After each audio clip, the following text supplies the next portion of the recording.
Hello, hello. Welcome back to another Dose of Sunshine episode. I am Sunny Nielsen, messaging expert, and I am your host. I am super excited about today because today we are going to be talking about part 3 in this 4-part mini-series that is all about the SWOT analysis. Now, if you are joining me and you've never heard of a SWOT analysis, don't be afraid. It's okay. A lot of people who are just starting out in business have never really heard of this term, and that's all right. SWOT analysis stands for strengths, weaknesses, opportunities, and threats. Now, today we are talking about part 3 in this 4-part series, which is opportunity. And this one I am really excited about because a lot of people oftentimes think very narrow in their opportunities within their business. And so this is my chance to kind of give you some ideas and some just ways of like shifting your thinking so that you can see all of the potential possibilities and all of the opportunities that you have available to you as a business owner. And now, really, I am super excited about this. If you are catching me live, and this is your first time, welcome to the show.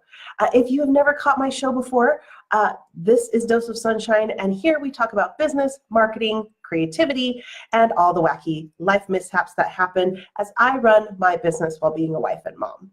Now, I do love running my business, and I love being a wife and mom, but sometimes it's kind of a crazy balancing act. And so occasionally you'll get the wacky story from me. But I do hope that all of the business and marketing tips and all those other things that I share will help you grow your business and be massively successful.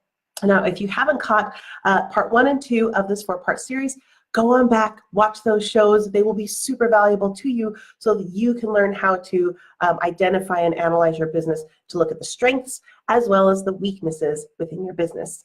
Now, again, if you've never done a SWOT analysis before, don't be afraid. It's okay. It's a fantastic tool that you can use to really analyze all the ways that you can help your business succeed.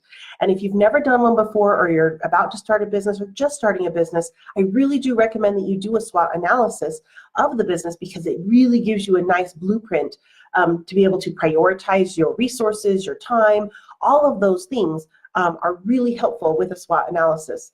And even if you have an existing business, I still recommend that you do a SWOT analysis. Maybe not as massive as you would if you were just starting a business, but you can always do a SWOT analysis if you're looking to launch a product, if you're looking to break into a new market, or even just kind of as a yearly refresher tool as you work on building your strategies for the coming year. So like say 2019, you want to kind of start building out your strategies to see the direction you want to take your business.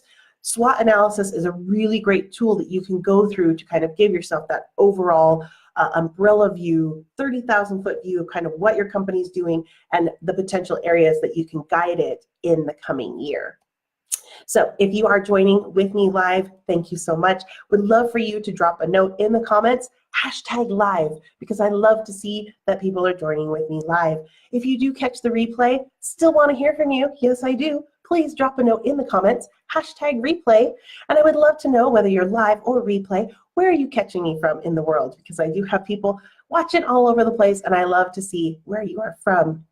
Now, let's dive right into part 3, because this one is part of the area where I usually excel in the messaging and really help people see that there are so many ways that your business can grow. Now, for opportunities, a lot of people, when they're doing SWOT analysis, if you're talking to other marketers and things like that, they usually look at, so strengths and weaknesses tend to be more internally focused within your business. So you're looking at everything that's happening inside your business, with your employees, with your existing products. And opportunities and threats, the kind of second half of the SWOT analysis, tends to be focused more outward, more externally. And so I do want you to think about that because it's a super valuable direction. And one of the best ways to think about that, again, is to think about opportunities of where you can either optimize your existing business, optimize your existing products or services. Because here's the nice thing that, a lot of people, when they hear the word opportunity, they're just like, oh, I'm just looking for a whole new mine, a whole new plot of land to mine for gold or oil or whatever. And the nice thing is that you can mine the existing resources. You can mine the existing assets that you have. And I really want you to think both externally but also internally about the opportunities that you have within you and your business and your products and how that relates to an external environment. So one way to think about it is to think about, like, if there is an underserved market within your industry. Say you are in a specific niche and you want to branch out into another niche that is similarly related, but you have not attacked yet, or you haven't, decided to allocate your resources to look at that next kind of pillar within this industry. This is your opportunity. And it's great because, again, the SWOT analysis is wonderful because this is where you can think big. This is where you go, hey, what are all of the opportunities? No matter how big, no matter how small, you can look at the opportunities and see what excites you. And then what looks like it's a quick possibility versus a long-term strategy to reach that goal of opportunity. This is your chance to really just throw it all on paper. Look at all of the possibilities that could be out there. And so, like, when we're talking about that underserved market for your product or for your service or something like that, this is your chance to say, look, we serve one very specific niche. Say you are only looking at fly fishers. Say you sell rods for fly fishing. I'm totally pulling this off the top of my head. But, like, if you only served fly fishers, like, and freshwater, how about freshwater fly fishers? I don't know if they're seawater fly fishers or whatever, but say you only served that specific market. You could look at this as a SWOT analysis going, okay, if we serve fly fishers, is there a complementary part of the fishing industry? Or is there something that could possibly be related to fly fishing or hunting? And really dive down the rabbit hole and look at all the little spider web opportunities that you go, okay, if I am in the fly fishing niche, what does that mean to me? Like, perhaps we're only doing creeks and streams, and maybe we want to go to bigger lakes or bigger bodies of water. And that's another niche that you could look at, you could identify as an opportunity. Don't think small. I really want you to understand this possibility. Thank you so much for anyone who's live. Hi, I see you. Hello, hello. I want you to think big in these opportunities because this is your chance to just shoot for the moon. Anything that you see that could be an opportunity, I want you to write it down. Because, again, once you get it on paper, that's when you can go back and you can prioritize going, oh, this is an opportunity that we could do with minimal resources, or this is an opportunity that we could try to achieve within the next 3 months. But you might see other opportunities that go, okay, this would take some long-term strategy, and it would take 1 year to 2 years to accomplish. And that's the secondary step of the SWOT analysis. The prioritization and the reallocation of funds or resources is the secondary step. Right now, when you do the initial SWOT analysis, I just want you to think big, because when you have that giant list of opportunities, suddenly you realize that when you only thought you were doing fly fishing for creeks and streams, I'm totally gonna roll with my fishing analogy here. If you think you're only niched down to one area, or you only have one small market to serve, you feel like you're very limited. You feel like you only have so much that you can do. And I don't want you to think that way. I want you to see all of the possibilities that you have available to you. And one of the best ways that I can show this to you is to, again, move along with this. When you think about opportunities, I talked to you about kind of within your specific industry that, oh, you just are looking at a slightly different body of water. But I want you to think about other areas where you may not have competition. So maybe you don't know of a lot of people that serve the fishing industry in a specific area. Or there's an emerging need for a product or service within the fishing area. This is your opportunity to say, hey, we can develop a product, we can develop a service, or we can amend or tweak a product or service that we have to fit this developing market, to fit this developing need. Because, again, we are all growing, we're all developing, and there's always new advancements or efficiencies, things like that happen within our industries. And if you can see those as opportunities for you to expand and grow, because if you can get ahead of it in the market, or you see that you want to be one of the first people out there, or the one with the best service related to that, that gives you the edge to be able to try and corner that market quickly. But the other area that I love to think of in terms of opportunities is leveraging your existing resources. And I'll give you an example of this in the fact that if you have existing resources, and it kind of goes hand in hand with the other one that I kind of want you to think about, is like partnerships.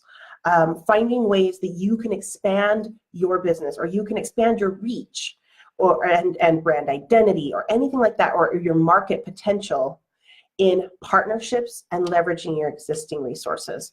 And I'll give you this example because it's a really good way to quickly expand your business without having to put in all the energy and effort and time and money. So leveraging your existing resources really just gives you the chance to say, what do I have available to me? And this goes hand in hand with the partnership, because then you can look at it and say, what are other industries or what are other businesses that are complementary to me but are non-competing?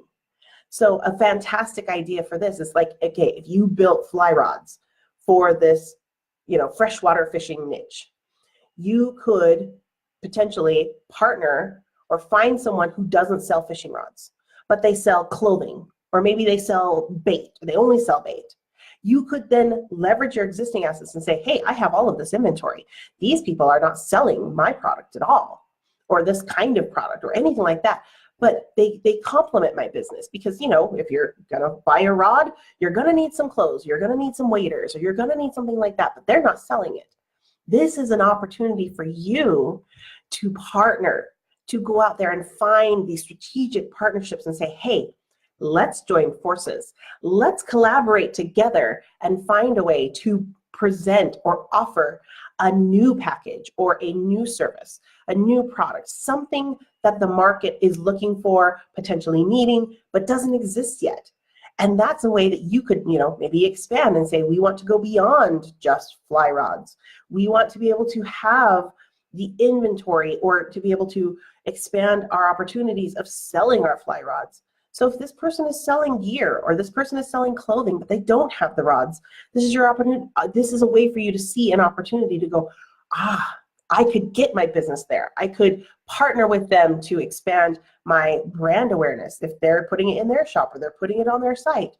These are all things that you can think about and really move forward with all the potential ways that you can build your business up without necessarily putting in all of the time, all of the money, all of the effort to individually go out and pay for new ads, or completely go through the R&D research and development phase of trying to develop your own clothing line, or trying to develop your own, niche thing within it. That takes time and energy and effort.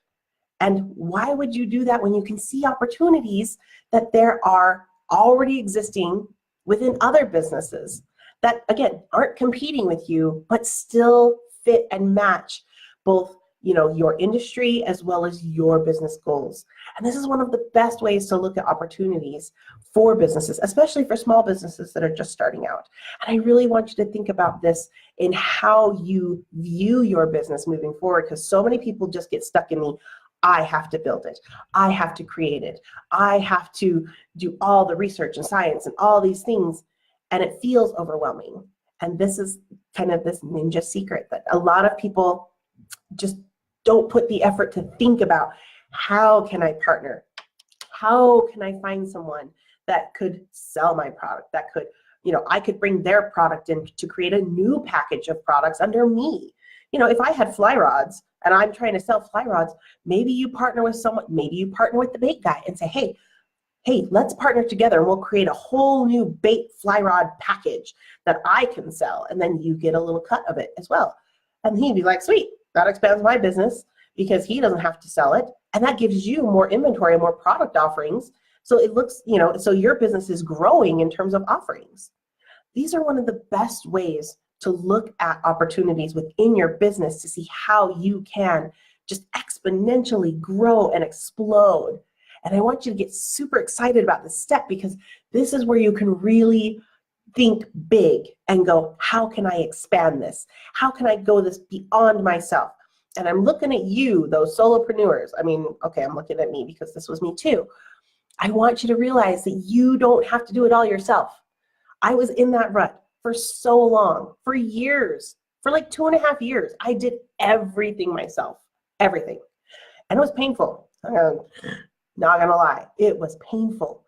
I don't want you to have that pain. So if this sounds like a good idea to you and you are pumped about this, I want you to put in the comments, good idea, because this is an opportunity. This is the opportunity for you to really examine your business and to see all the ways that you can be successful without you doing all of the work.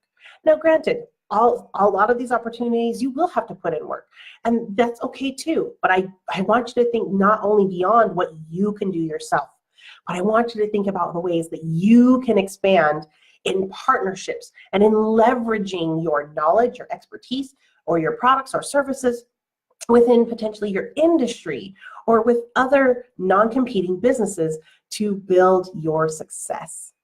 Now, I want you to go back and really feel this, and I'm so glad that you're working with me to do this.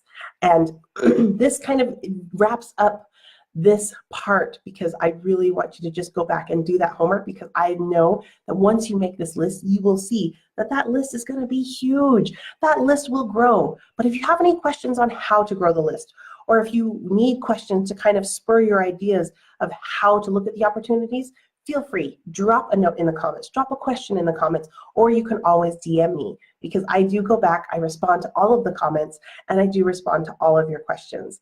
Thank you so much for joining me on today's show, and I hope you will join me for tomorrow, where we will talk about part 4, which is, again, a little bit scary. We're scared with the weaknesses.